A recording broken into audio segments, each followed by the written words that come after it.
चल रही थी 11 मार्च 1967 और दूसरे पेज के अंत में बात चल रही थी यादव, कौरव और पांडव तीनों ही इस युद्ध में मौजूद हैं।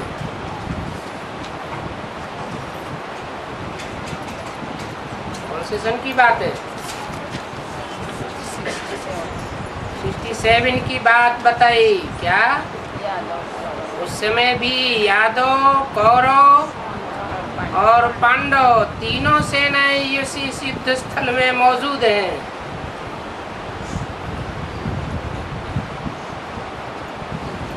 11/3/67 की वाणी का तीसरा पेज। यूरोप वासियों को यादव कहा जाता है। कहाँ के वासियों को?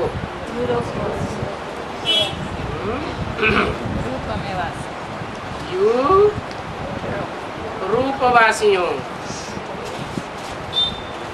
रूप काहे का होता है? आत्मा का रूप होता है या शरीर का रूप होता है?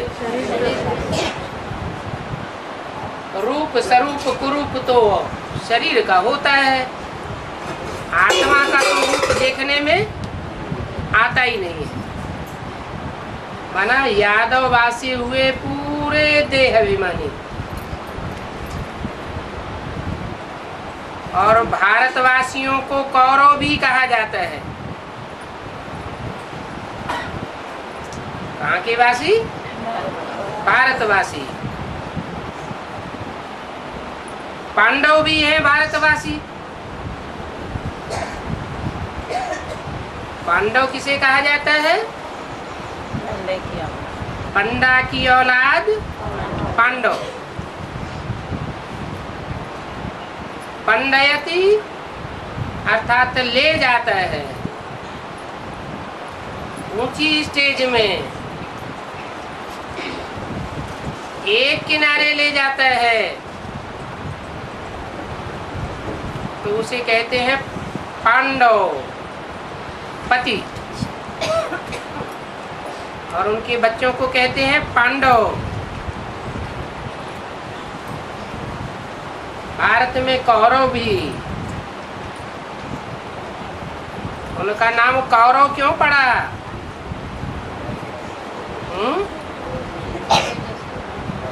पांडव क्या करत भय और कौरव क्या करत भय?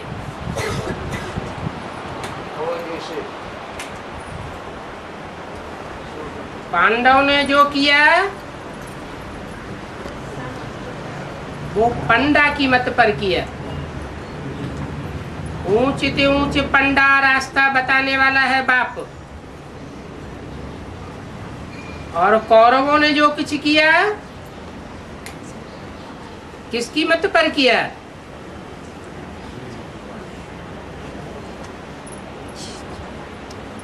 कौरव शब्द कहाँ से आया?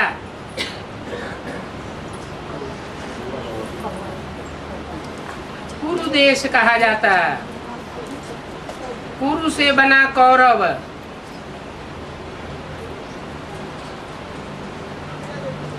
कुरु माना कुछ कर मरो। क्या कर मरो? विनाश कर मरो।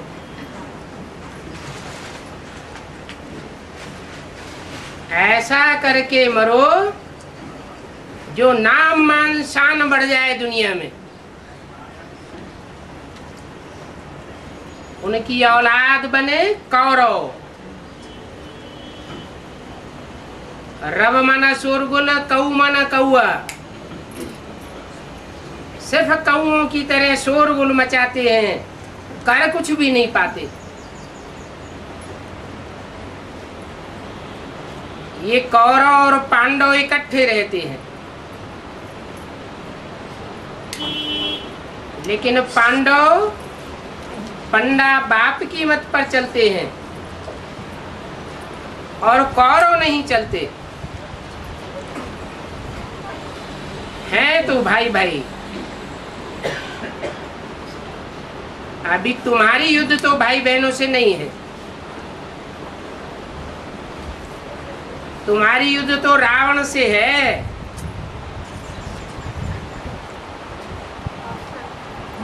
तुम तो भाई बहनों को तो कहते हो, उठाने के लिए कहते हो, मनुष्य से देवता बनाने के लिए कहते हो। तो बाप समझाते हैं देश है सभी देह के संबंध तुमको छोड़ने हैं। ये पुरानी दुनिया है, इस पुरानी दुनिया में कितने बड़े बड़े कैनाल शादी बनाते रहते हैं।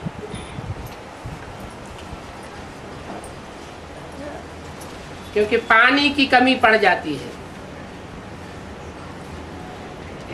प्रजा बहुत बढ़ जाती है, और वहां तो तुम बहुत थोड़े रहते हो, प्रजा बहुत थोड़ी होती है। नदियों में पानी भी ढेर का ढेर रहता है,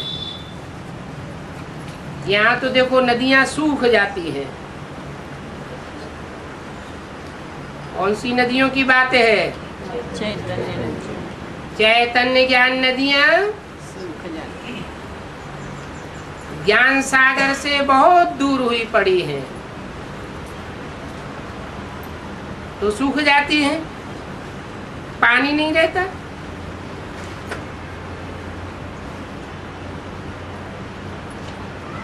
यहाँ इस धरती पर हैं 500 करोड़ मनुष्य, और वहां सारी धरती पर शुरू में होते हैं 9-10 लाख, और सिर्फ भारत खंड होता है, दूसरा कोई खंड नहीं होता। तुम थोड़े ही वहां रहते हो, और तुमको कहीं जाने करने की भी दरकार नहीं होती है। यहाँ तो देखो कितना घमासान लगा पड़ा है, भाग दौड़ मारा मारी लगी पड़ी है।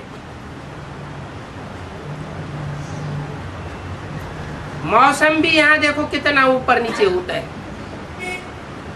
और वहां तो सदैव सदाबहार मौसम रहता है। 5 तत्व वहां कोई भी तकलीफ नहीं देते। तो यहाँ और वहां में कितना अंतर है? 5 तत्व वहां आर्डर में रहते हैं, और यहाँ 5 तत्व कितना घमासान मचाते हैं। वहां तो दुख का नाम नहीं,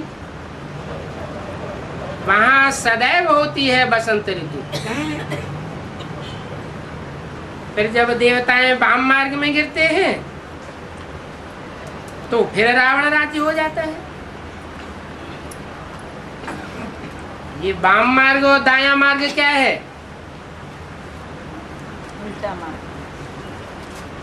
वाम मार्ग माने बाएं हाथ की ओर का मार्ग। झाड़ के चित्र में बाईं ओर कौन कौन से धर्म दिखाए गए?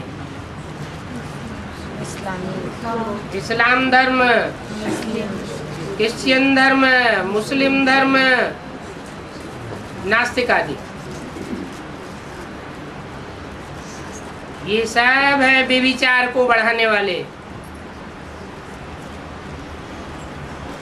इसलिए इनको वाम मार्गी कहा जाता है,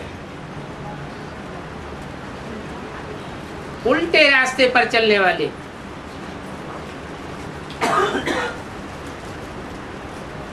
तो उस रास्ते को कहा जाता है रावण राज्य।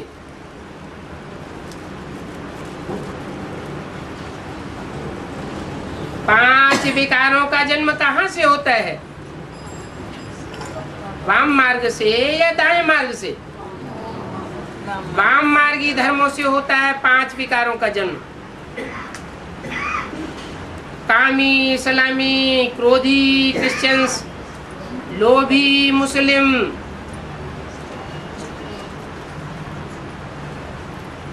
और आर्य समाजी मोही, जो सब धर्मों से गुजरते हुए आते हैं।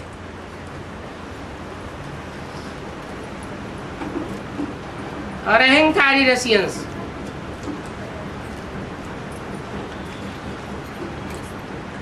देवताओं को वाम मार्गी नहीं कहेंगे।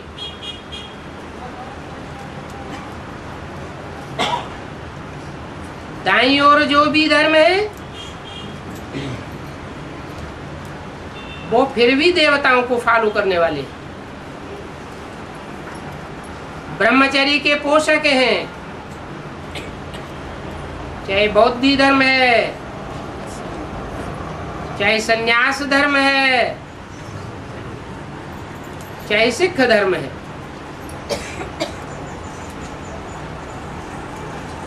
देवताओं को कहा जाता है सर्वगुण संपन्न।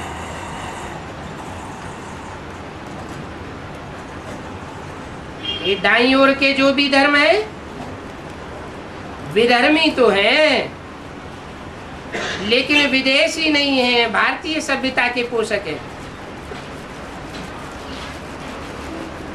इस समय तो सब आसुरी संप्रदाय है, दाईं ओर वाले भी आसुरी संप्रदाय है। दाईं ओर के भी आसुरी संप्रदाय के प्रभाव में आ जाते हैं। बाप कहते हैं ये भारतवासी भी बिल्कुल एप्स बुद्धि बन गए। रावण राज्य में औरों से प्रभावित होते रहते हैं।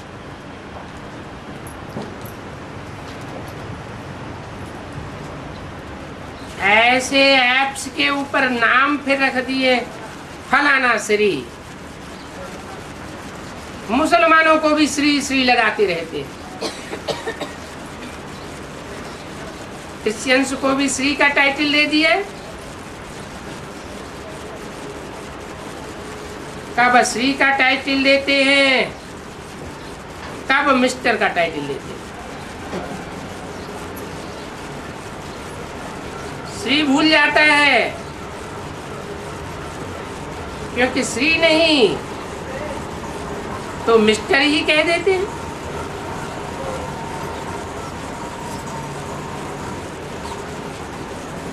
मिस्टर अक्षर भी अंग्रेजी का है।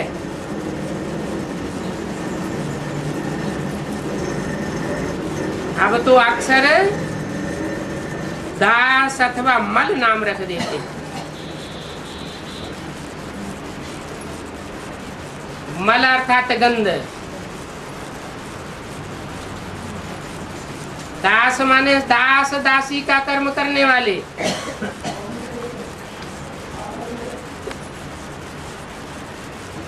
ये दास होते हैं देवताओं के पुजारी।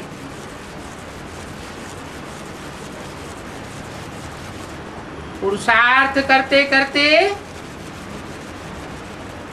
परमत पर या मनमत पर चल पड़ते हैं तो उदास हो जाते हैं जीवन से और दास दासी बन पड़ते हैं। आजकल तो बंदरों पर भी श्री का ताज रख दिए। अरे श्री तो ये लक्ष्मी नारायण है ना, तुम समझ गए हो। अभी हम तो डबल ताजधारी बनते हैं, फिर द्वापर से बनते हैं सिंगल ताजधारी।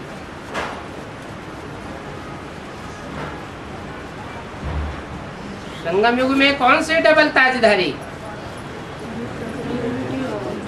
एक तो नई दुनिया की स्थापना की जिम्मेवारी का ताज उठाते हैं, जो ताज श्रेष्ठ ते श्रेष्ठ बाप दादा बच्चों को देते हैं, और दूसरा पवित्र रहने की जिम्मेवारी भी उठाते हैं। जो पवित्रता का ताज मस्तक के चारों ओर दिखाया जाता है। क्यों? शरीर के चारों ओर क्यों नहीं दिखाया जाता? सिर्फ मस्तक के चारों ओर क्यों दिखाया जाता है? कहाँ की यादगार है? हैं?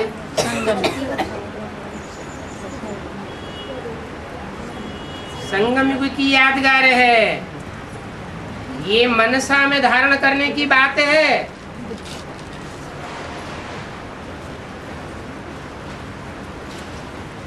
तन भला पवित्र है।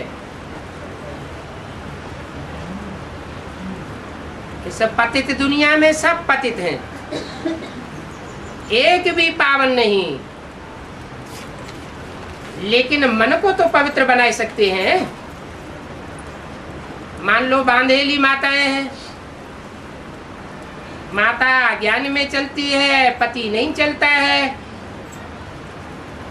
माता पवित्रता को मानती है, पति की बुद्धि में ये बात नहीं बैठती है।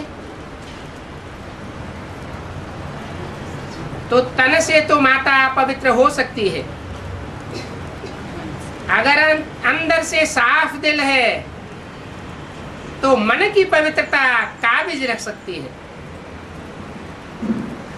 तन को मुर्दा बना सकती है, मन को बाप की याद में ऊपर उड़ा सकती है। बाप कहते हैं खास बांधेली माताओं से,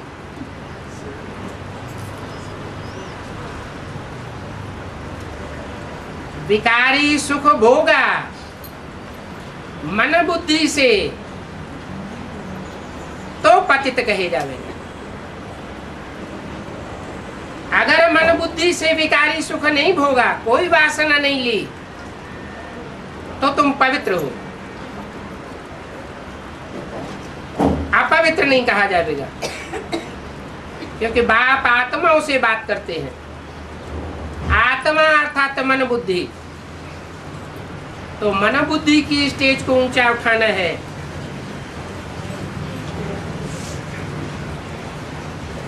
ये मन बुद्धि रूपी जो आत्मा है, उसमें से जो वाइब्रेशन चारों तरफ फैलते हैं, वो मस्तक के चारों तरफ दिखाए गए हैं। ये संगम युग की यादगार है। सतयुग में पवित्रता की ये निशानी देवताओं को दे दी है, लेकिन सतयुग और त्रेता की कोई स्त्री मनुष्यों के पास नहीं है। देवताएं तो सच्चे सच्चे पवित्र हैं, तन से भी पवित्र होते हैं और मन बुद्धि आत्मा से भी पवित्र होते हैं। यहाँ तन तो 5 सड़े हुए तत्वों का बना हुआ है। ये तन की पैदाइश ही गोमूत्र से है। आत्मा जब तक रिज्यूविनेट नहीं होती, तब तक शरीर भी तमो प्रधान बने हुए हैं।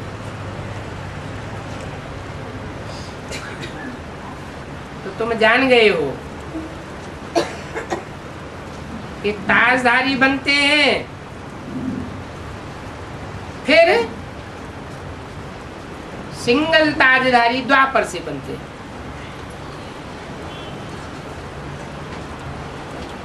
यहाँ पवित्र कोई नहीं है। मन तन से और मन बुद्धि आत्मा दोनों से पवित्र कोई नहीं है, क्योंकि जन्म तो फिर भी भ्रष्टाचार से लेते हैं। ऐसे शरीर का जन्म होता है भ्रष्ट इंद्रियों से, इसलिए भ्रष्टाचारी कहा जाता है। और देवताओं का जन्म होता है श्रेष्ठ इंद्रियों से,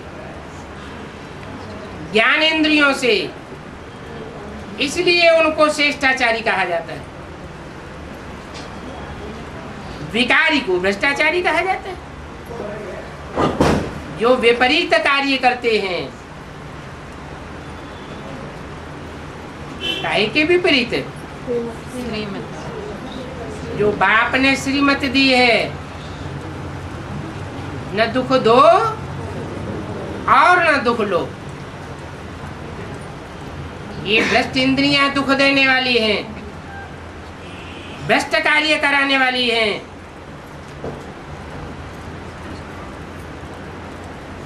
सतयुग में ऐसे भ्रष्टाचारी नहीं होते। बच्चे जानते हैं कि सतयुग में पवित्र मार्ग था, उसको कहते हैं पवित्र प्रवृत्ति मार्ग। अपवित्रता का नाम निशान नहीं। अभी अपवित्र हो गया है, अभी फिर से पवित्र श्रेष्ठाचारी दुनिया बन रही है। ये सृष्टि का चक्र फिरता है और सृष्टि के चक्र को फिराने वाला है परम पिता परमात्मा, जो पतित पावन कहा जाता है। पतितों को पावन एक के सिवाय कोई बना नहीं सकता, परंतु पतित पावन परम पिता परमात्मा भी कहते हैं कि हमको शरीर का आधार लेना पड़ता है। किनको? यहाँ उनको किसके लिए कहा? हमको शरीर का आधार लेना पड़ता है। हमको माने किनको? शिव तो एक हो गया, यहाँ तो हमको बोला। हमको माने किनको?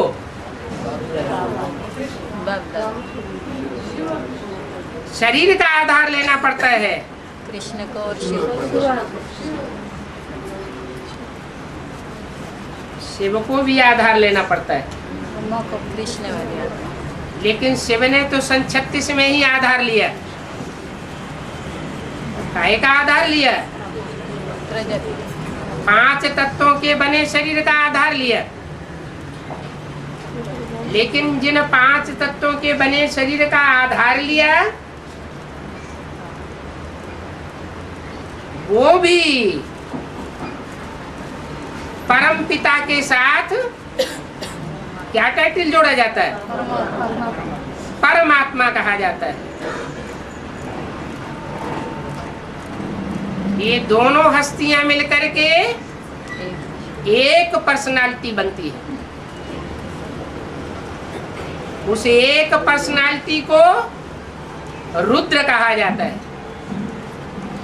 उस रुद्र से जो ज्ञान यज्ञ रचा जाता है, उसका नाम है अविनाशी रुद्र ज्ञान यज्ञ।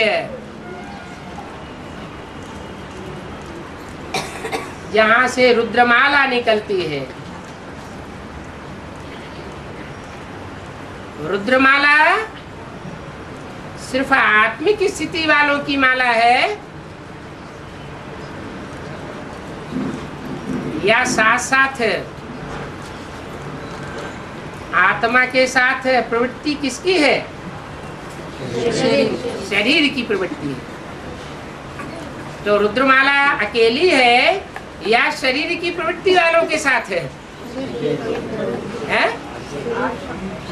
अकेली है। रुद्रमाला अपने में संपूर्ण नहीं है।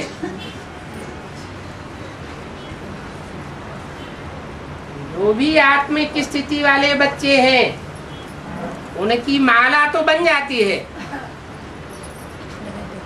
माला रूपी संगठन भी बन जाता है, लेकिन नई सृष्टि की स्थापना प्रत्यक्ष नहीं हो सकती। क्यों? सृष्टि के लिए कितने चाहिए? 2 चाहिए। आत्मा भी चाहिए, आत्मिक स्थिति वाला भी चाहिए, और 5 विकारों के ऊपर विजय प्राप्त कराने वाला भी चाहिए। पुरुष अकेला चाहे कि 5 विकारों के ऊपर हम जीत पालें, कोई माता गुरु का आधार न लेना पड़े, क्योंकि माता होती है साकारी और बाप होता है निराकारी। तो निराकार और साकार दोनों का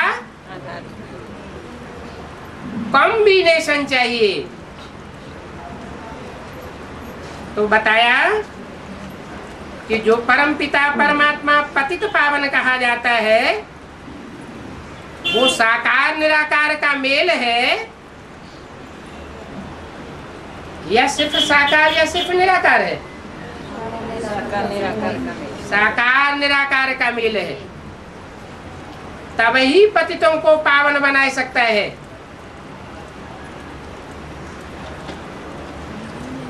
लेकिन परमात्मा पाठधारी जो है, हीरो पाठधारी, वो संसार में तब ही प्रत्यक्ष हो सकता है जब साथ में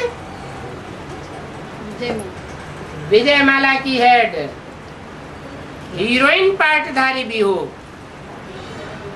इसलिए कहा हमको शरीर का आधार लेना पड़ता है। आत्मा पावरफुल हो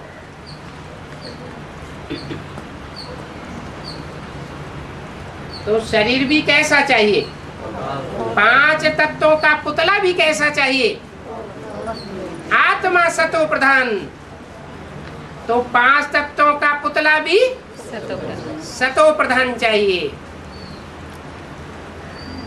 आत्मा पुरुष है और शरीर प्रकृति माता कहा जाता है। तो कहते हैं कि हमको शरीर का आधार लेना पड़ता है।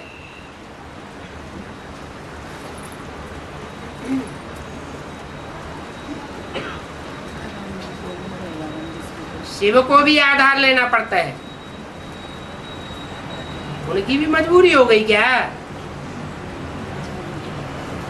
शिव ज्योति बिंदु, जिसकी बिंदी का ही नाम है, उसकी भी मजबूरी है क्या?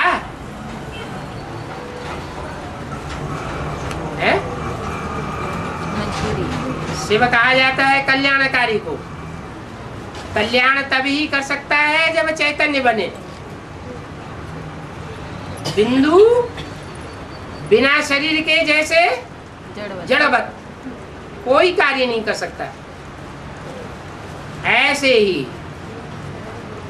जो आत्मिक स्थिति धारण करने वाले रुद्रमाला के मणके हैं, उनको अपना अगर समान पुरुषार्थी आधार नहीं मिलता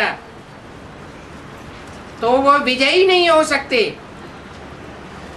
और जो नई सृष्टि स्थापन होनी है, प्रत्यक्ष होनी है, वो प्रत्यक्ष नहीं हो सकती। बाप कहते बिना शरीर मैं मुख से शिक्षा कैसे दूंगा? शरीर होगा तो मुख होगा। प्रेरणा से कोई शिक्षा नहीं दी जाती। प्रेरणा माने विचार, और तो कोई बात नहीं है। भगवान प्रेरणा से कुछ भी नहीं करते।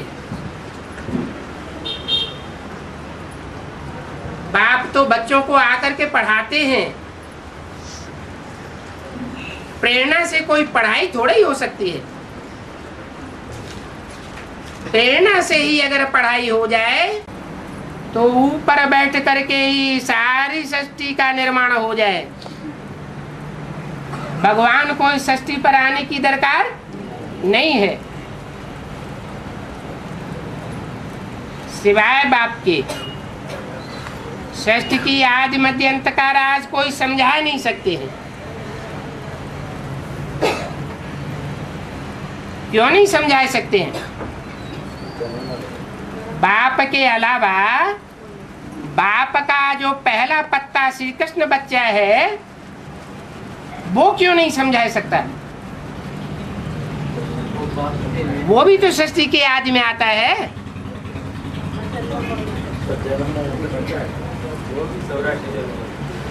वो भी 84 जन्म लेता है, तो उसको जो जन्म देने वाला है वो 84 जन्म नहीं लेता है? फिर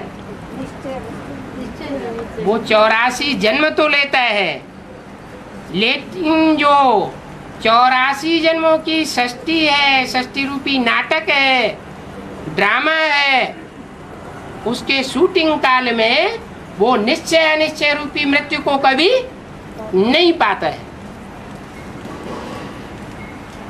आदि से लेकर जब से प्रत्यक्षता रूपी जन्म होता है और अंत तक अनिश्चय रूपी मृत्यु का नाम निशान नहीं। इसलिए भारतीय परंपरा में एक ही देवता है जिसका जन्म और मृत्यु नहीं दिखाई जाती। क्या कहा जाता है? अमर माने देवता, और वो क्या है? अमरनाथ। देवताओं का स्वामी है।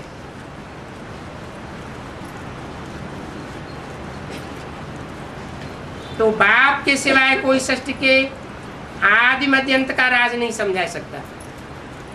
वो दोनों ही बाप एक ही पर्सनालिटी के रूप में प्रत्यक्ष होते हैं।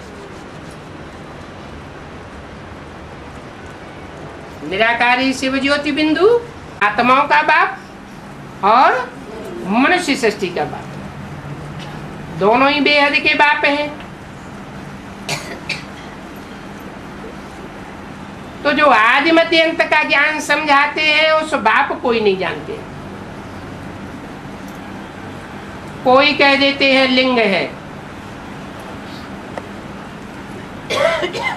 क्या ये भी नहीं जानते इतना बड़ा लिंग कैसे हो सकता है। आत्मा बिंदु और उनका बाप परमात्मा ज्योति बिंदु, उनका आकार प्रकार तो एक जैसा ही होगा या अलग अलग होगा? एक जैसा ही होना चाहिए। चींटी का बाप चींटी जैसा, सांप का बाप सांप जैसा लंबा, हाथी का बाप हाथी जैसा डील डोल वाला। तो बिंदी आत्मा का बाप कैसा होगा? बिंदी ही होगा ना। वो बिंदी बिंदी आत्माओं का बाप है। उस बिंदी बाप को भी नहीं जानते, और वो बाप जिस मुकर्रर रथ में प्रवेश करता है उसको भी नहीं जानते। कोई कह देते हैं लिंग है। ये किसकी निशानी है?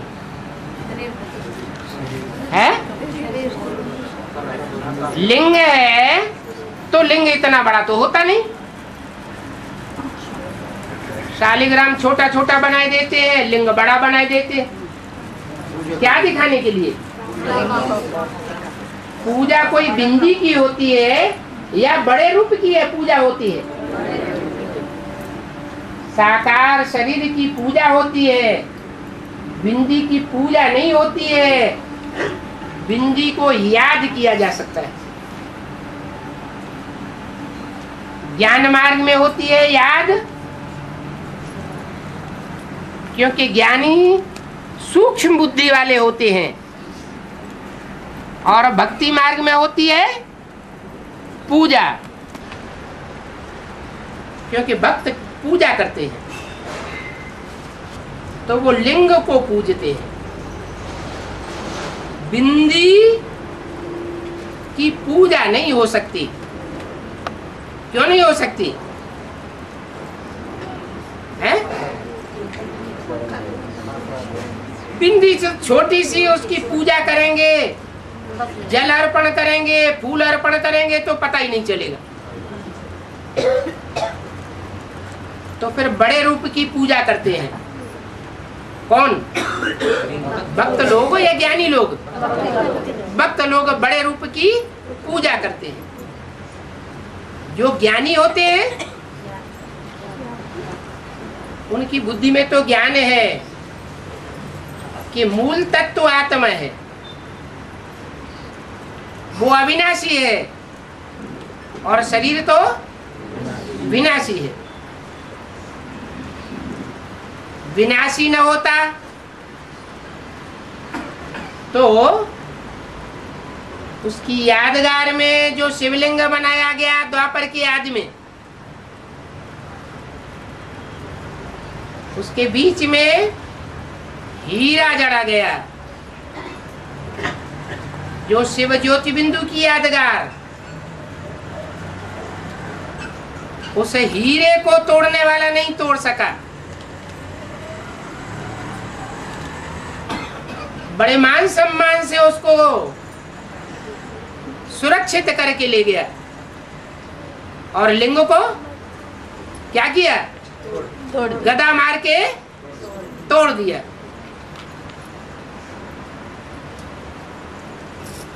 अविनाशी को तोड़ा नहीं जा सकता, काटा नहीं जा सकता, मारा नहीं जा सकता। विनाशी और अविनाशी।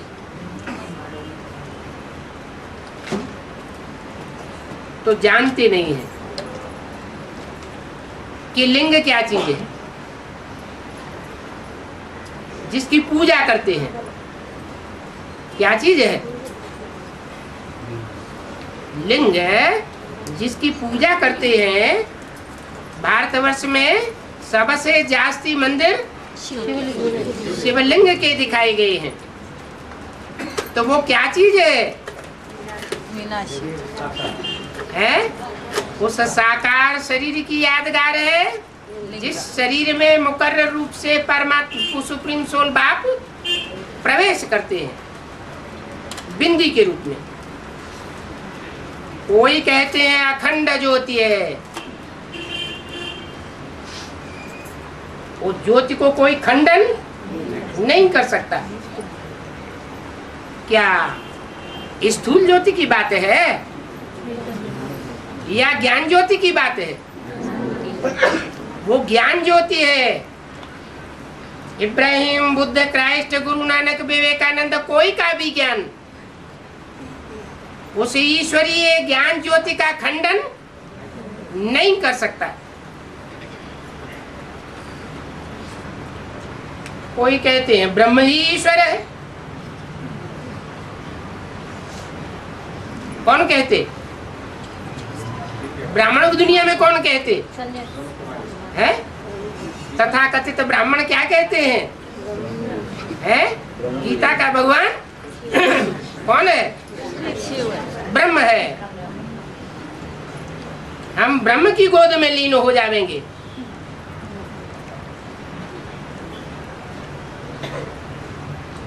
तो अपनी अपनी मतें हैं। तत्व ज्ञानी ब्रह्म ज्ञानी होते हैं ना, तो ब्रह्म को ईश्वर मानने वाले क्या हुए? तत्व ज्ञानी हुए या ब्रह्म ज्ञानी हुए?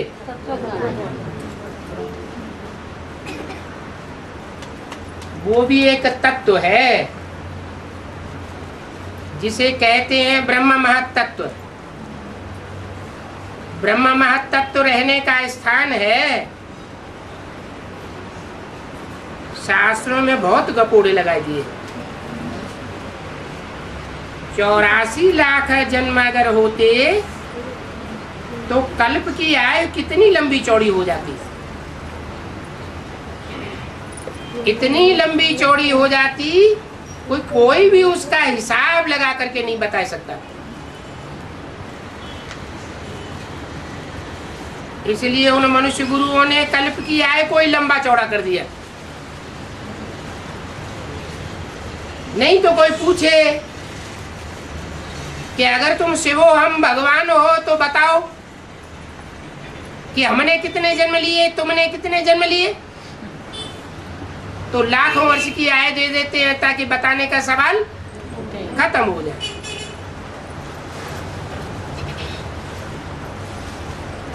वो शास्त्रकार तो लाखों वर्ष सतयुग की ही आयु बताई देते। सतयुग की आयु कितनी लंबी कर दी है? क्यों कर दी है? बताने कहाँ की यादगार कर दी है? संगम युग में जो देवतावर्ण का फाउंडेशन डालने के लिए लंबा समय बाप लंबा समय लेते हैं। जैसे कोई भी मकान की पहली मंजिल तैयार करने में लंबा टाइम लगता है, ऐसे ही सतयुग का फाउंडेशन डालने के लिए शूटिंग पीरियड लंबा हो जाता है। 100 वर्ष के संगम में से 40 वर्ष लग जाते हैं। तो शास्त्रकारों ने सतयुग की आयु बहुत लंबी दिखाई दी। बाप कहते हैं ये सारी षष्ठ चक्र ही 5000 वर्ष का है।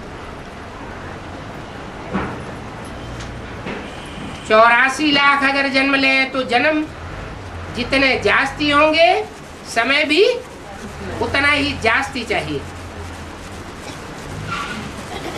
तो ये साथ साथ ही सब भक्ति मार्ग के लिए है। फिर भक्ति मार्ग से दुर्गति होती है, माने दुर्गति के लिए शास्त्र हैं। तो शूटिंग पीरियड में काहे से दुर्गति होती है? भक्ति मार्ग हैं? बेहद की भक्ति। इसकी भक्ति मार्ग क्या है? बाप कहते हैं कि मैं जो सन्मुख सुनाता हूं उससे ही सदगति होती है।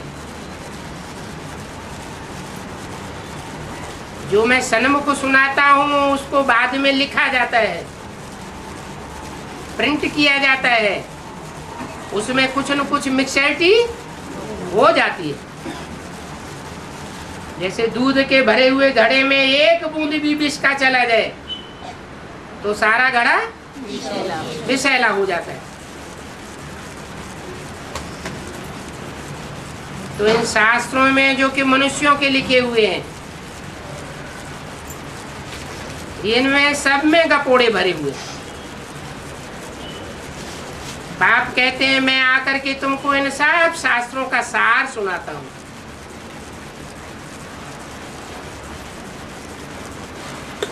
ये सब भक्ति मार्ग की सामग्री है।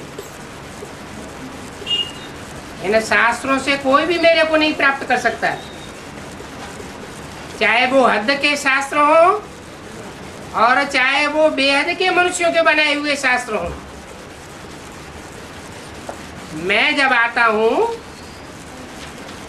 सन्मुख आता हूं, तब ही सबको ले जाता हूं। ऐसे नहीं कि भगवान ने जो सुनाया उसको बैठ करके जो सुनाते हैं, लिखते हैं, छपाते हैं, पढ़ करके सुनाते हैं या पढ़ करके प्रवचन करते हैं, उससे कोई की सदगति हो जाती नहीं। मैं स्वयं आकर के तुम बच्चों की सदगति करता हूं। मुझे तो बुलाते भी हैं। क्या कह के बुलाते हैं? हे पतित पावन सीताराम आओ। जो बुलाते हैं उनकी ही सदगति होती है। जो पतित से पावन बनते नहीं वो मेरे को बुलाते भी नहीं। कहते हैं कि पावन बना करके हमको पावन दुनिया में ले जाओ।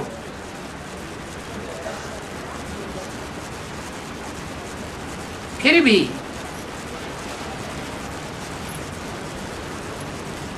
मैं आता भी हूं तो भी धक्के क्यों खाते रहते हैं? कितने गुरुओं के धक्के खाते हैं ढूंढने के लिए। ये ढूंढने की भी शूटिंग कहाँ होती है? हैं? कैसे? ब्राह्मणों की संगमयुगी दुनिया में भी ढूंढने की शूटिंग होती है। पक्का निश्चय बुद्धि बन ही नहीं पाते एवरलास्टिंग, तो ढूंढते रहते हैं। कितना दूर दूर पहाड़ों पर जाते हैं। पहाड़ों पर किस लिए जाते हैं? भगवान पहाड़ों पर बैठता है क्या है? ब्राह्मणों की संगम युग दुनिया में कौन से पहाड़ों पर जाते हैं? माउंट आबू जाते हैं। वहां भगवान बैठा हुआ है क्या? फिर क्यों जाते हैं? जड़ मूर्ति का दर्शन करने के लिए जाते हैं। आजकल तो कितने मंदिर यूं ही खाली पड़े। उन मंदिरों में कोई जाने आने वाला ही नहीं है। अभी तुम बच्चे ऊंचे ऊंचे बाप की बायोग्राफी को जान गए। बाप बच्चों को सब कुछ दे करके फिर 60 वर्ष बाद वानप्रस्थावस्था में बैठ जाते।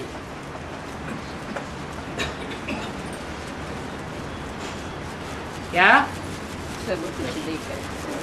सब कुछ दे करके 60 वर्ष के बाद वानप्रस्थावस्था में बैठ जाते हैं। क्या मतलब हुआ?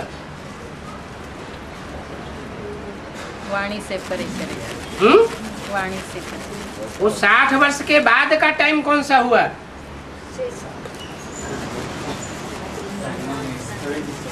है?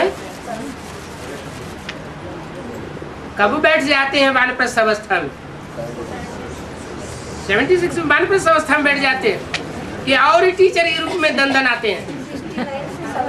बैठेंगे अभी। हैं? बैठेंगे। हैं? 76 से 60 वर्ष के बाद है?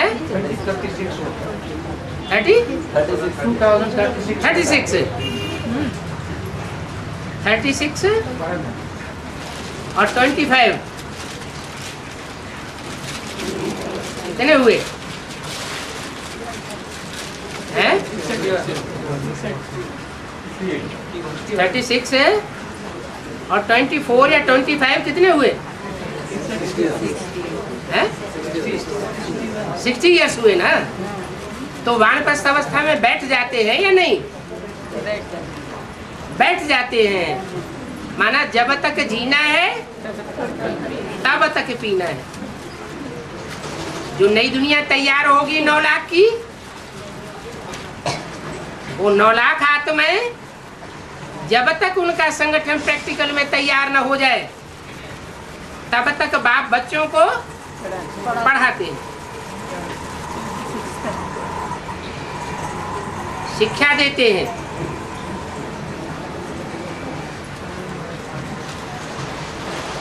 उसके बाद जो कुछ बाप की प्रॉपर्टी है, मुक्ति और जीवन मुक्ति की, वो नंबरवार सब बच्चों को दे करके जाते हैं। कितने बच्चे हुए? 9,16,108 बच्चे हैं जो बाप से डायरेक्ट प्राप्ति करते हैं। कोई तो इसी शरीर से प्राप्ति करते हैं और कोई उस शरीर में प्रवेश करके प्राप्ति करते हैं। या तो बुद्ध रूपी पेट में प्रवेश करके प्राप्ति करते हैं या तो स्थूल पेट में गर्भ जन्म लेकर के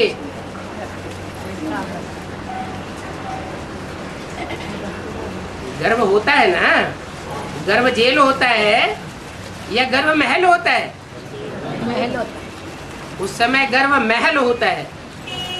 उस गर्भ महल से जन्म लेकर के प्रैक्टिकल बाप से प्रैक्टिकल स्वर्ग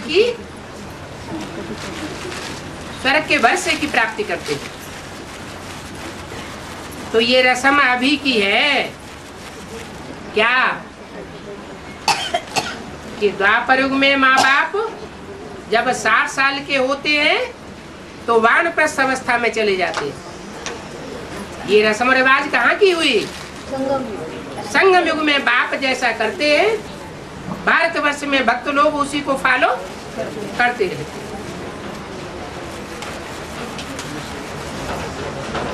त्योहार भी सभी इसी समय के हैं। तुम जानते हो कि हम अब संगम युग पर खड़े हुए। रात पूरी होगी तो फिर दिन शुरू होगा। पूरी रात खलास होगी तो पूरा पूरा दिन निकल आवेगा। अभी तो घोर अंधियारा है। इस समय की बात बताई 67 में बोला अभी तो घोर अंधियारा है। घोर अंधियारे में काहे की रोशनी होती है? चंद्रमा और सितारों की रोशनी होती है।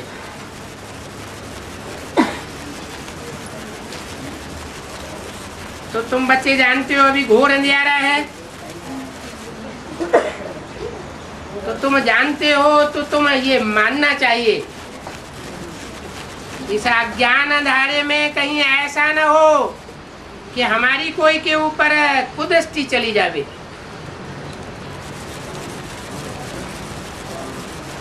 अगर कुदृष्टि जाती है तो हम भी कहाँ हैं? घोर अंधियारे में हैं। ओम शांति।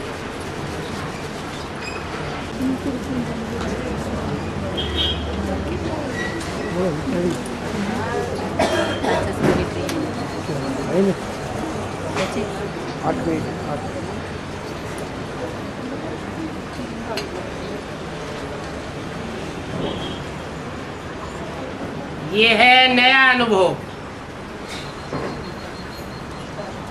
जो और कोई भी संसार में सुनाई नहीं सकता। पहले पहले सुनाना होता है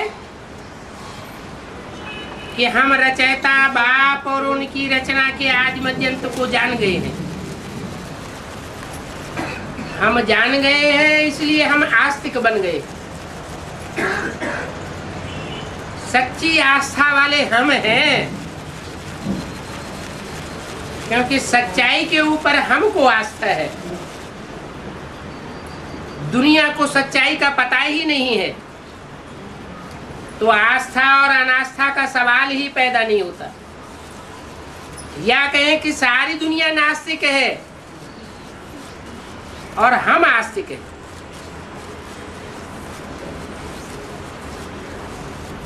बाप ने हमको त्रिकालदर्शी बनाया है। हम इस सृष्टि के आदि को भी जानते हैं, मध्य को भी जानते हैं और अब अंत को भी जान गए। वो भक्त बेचारे समझते हैं कि गीता एपिसोड द्वापर में हुआ।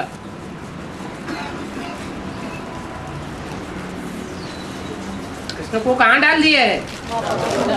द्वापर में डाल दिया है। लेकिन हम समझते हैं ये गीता एपिसोड कहाँ की बात है? संगम युग की असल यादगार है, जिस पॉइंट पर कलयुग का अंत और सतयुग का आदि होता है।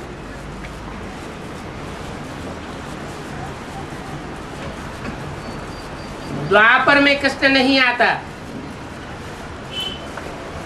कृष्ण तो द्वापर युग की शूटिंग में आता है। क्या?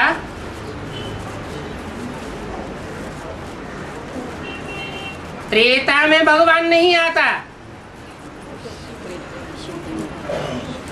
कहाँ आता है? राम तो त्रेता युग के आदि में, माना सतयुग की शूटिंग का अंत और त्रेता युग की शूटिंग की आदि होती है, तब आता है। राम बाप को कहा जाता है और कृष्ण बच्चे को कहा जाता है। बाप का जन्म पहले या बच्चे का जन्म पहले? बाप पहले प्रत्यक्ष होता है और बच्चा बाद में प्रत्यक्ष होता है।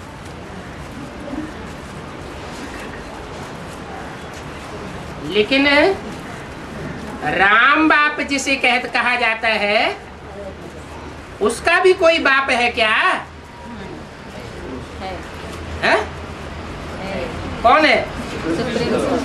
राम बाप का बाप भी शिव बाप है। तो शिव बाप पहले प्रत्यक्ष होना चाहिए या राम बाप पहले प्रत्यक्ष होना चाहिए? है? शिव है जो इस सृष्टि का, मनुष्य सृष्टि का पिता है, उसका भी बाप है। तो पहले प्रत्यक्ष कौन होना चाहिए? पहले प्रत्यक्षता रूपी जन्म कौन लेता है? शिव लेता है या राम लेता है या कृष्ण लेता है? शिव का जन्म पहले होना चाहिए। तो बाप का प्रत्यक्षता वर्ष बाप दादा ने घोषित किया क्या? 76 बाप का प्रत्यक्षता वर्ष। अब चूंकि निराकार बाप साकार बाप के बगैर प्रत्यक्ष नहीं हो सकता, इसलिए त्रेता युग में राम जरूर चाहिए। तो त्रेता युगी शूटिंग राम के द्वारा शुरुआत दिखाई दी और शिव की सोल जो बाप के रूप में संसार में प्रत्यक्ष होती है। कौन से संसार में? ब्राह्मणों के संसार में। ब्राह्मणों के संसार में भी सब ब्राह्मणों के बीच प्रत्यक्ष होती है या कोई विशेष ब्राह्मण होते हैं? विशेष ब्राह्मणों का शास्त्रों में नाम रख दिया है, जो ब्रह्मा के पहले 4 पुत्र हैं, सनत, सनातन, सनंदन, सनत कुमार। उनमें जो सबसे छोटे थे लेकिन ज्ञान में सबसे तीखे थे, उन सनत कुमार के द्वारा ये जन्म दिखाया जाता है। बाप कहते हैं तो देखो, मैं द्वापर युग में कैसे आकर के पतितों को पावन बना करके राजयोग सिखा करके जाऊंगा। द्वापर में तो 2 पुर हो गई। बाप का पुर भी है और बच्चा भी जन्म ले लेता है। ब्रॉड ड्रामा की बात है या शूटिंग पीरियड की बात है?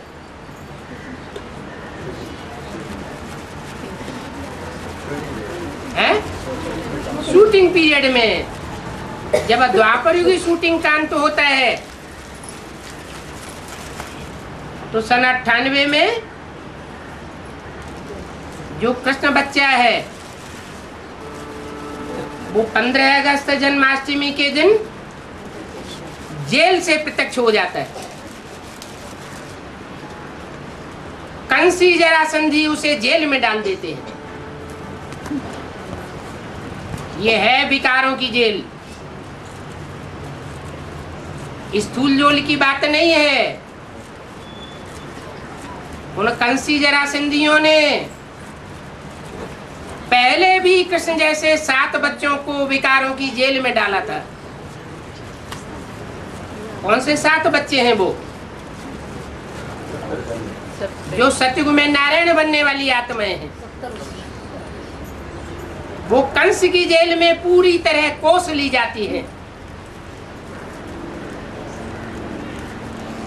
अपनी अहम आत्मा को भूल जाती हैं और कंस के पंजे में अच्छी तरह फंस जाती है। लेकिन कृष्ण बच्चा किसी तरह शास्त्रों में दिखाया है कि बच जाता है। तो दिखाते हैं कृष्ण का जन्म जेल से हुआ, अर्थात जेल से उसकी स्वतंत्रता हो गई। कब? जन्माष्टमी के दिन। उसकी यादगार में भारतवर्ष में स्वतंत्रता दिवस मनाने लगे। 15। तो शास्त्रों में दिखाई दिया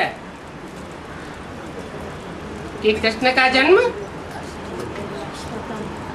कंस की जेल से होता है। कंस की जेल से जन्म लेने के बाद यमुना नदी से उसे क्रॉस करना पड़ता है।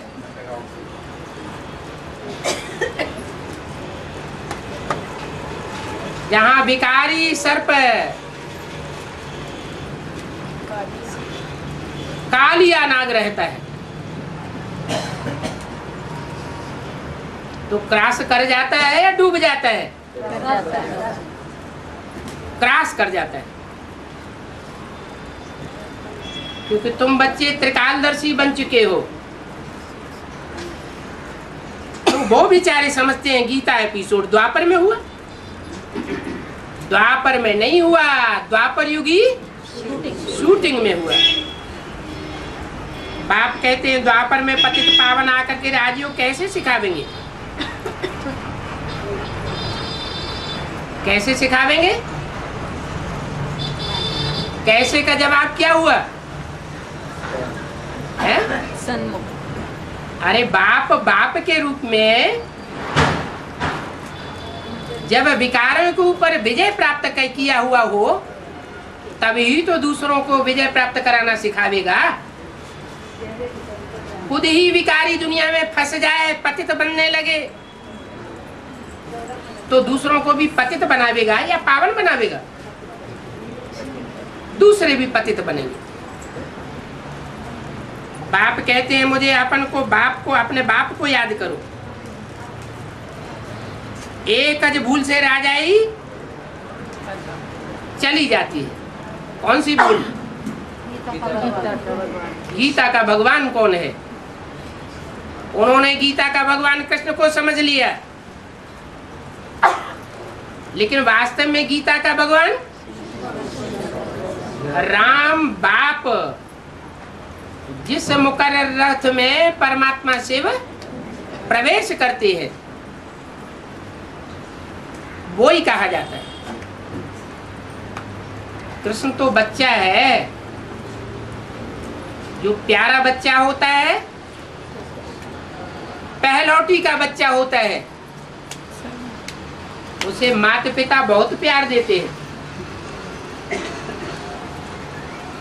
बड़े बच्चे के ऊपर माँ बाप की आस रहती है।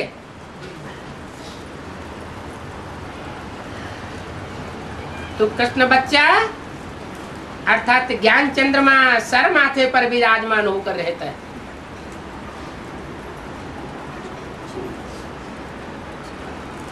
बच्चों में बाप की उम्मीद होती है।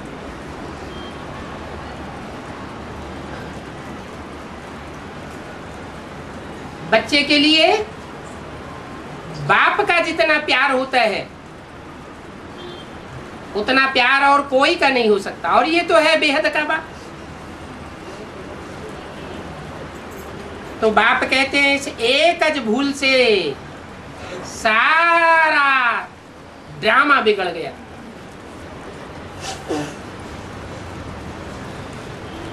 अब ये एक भूल अगर सुधारेंगे तो सारा ड्रामा सुधर जाएगा।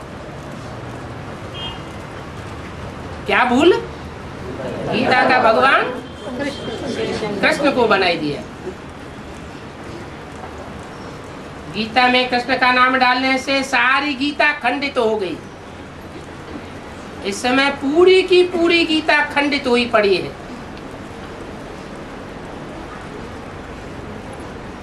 खंडित गीता जब सच्ची गीता बनती है तो सचखंड की स्थापना हो जाती है।